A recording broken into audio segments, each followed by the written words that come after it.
Lời đầu tiên là xin được gửi lời chào đến toàn thể mọi người. Chào những ai đang xem cái video clip này ha.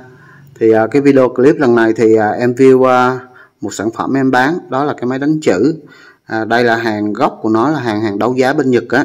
Bên đó thì nó đấu giá những cái sản phẩm này dành cho những người mà đặc biệt là lớn tuổi, họ thích sưu tầm, hoặc là những người mà ngày xưa đi dạy á, đi làm nghề dạy đánh máy chữ, hoặc là những người có nhu cầu sưu tầm.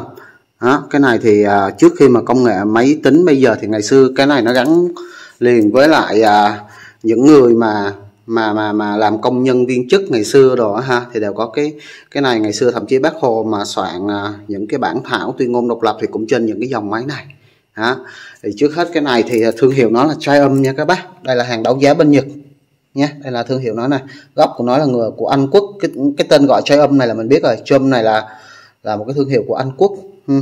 Thì giá nó là 3 triệu và kích thước của nó là size nó là 30 x 30. Hàng là hàng nót tức là hàng cổ mà nó mới tinh luôn, chưa qua sử dụng luôn, nó còn nguyên zin còn nước luôn nè.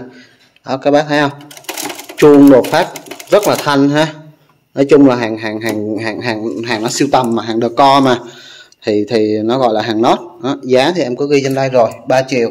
Bác nào thích mà mua gọi là siêu tầm, một đó là sưu tầm mà quán cà phê, hoặc là bên đó nó đấu giá cho những người mà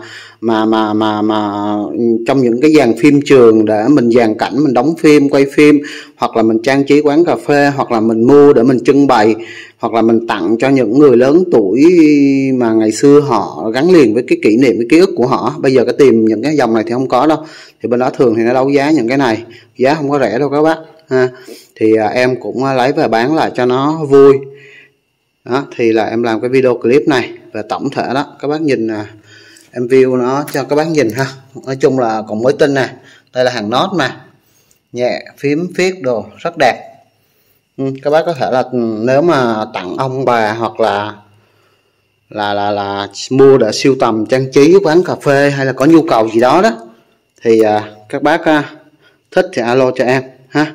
Con này thì size nó là size chung, size 30 x 30 ha. Găng tay em là 25 nè, thấy không ạ? Giá thì 3 triệu. Rồi, bộ câm lê của nó thì hộp nó nắp ở đây. Thì có thể là mình để em đóng nắp lại cho mọi người dễ hình dung. Khi mình đóng nắp lại thì mình xách tay đây, nó giống vali.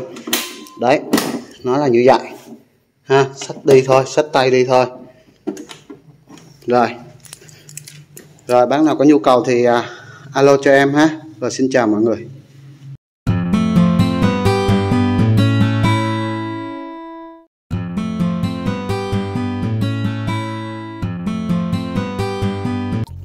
Xin chào tất cả mọi người, em là Nguyễn Thành Toàn và chủ của kênh YouTube Nguyễn Thành Toàn. Xin được gửi lời chào đến tất cả mọi người đến với kênh YouTube Nguyễn Thành Toàn.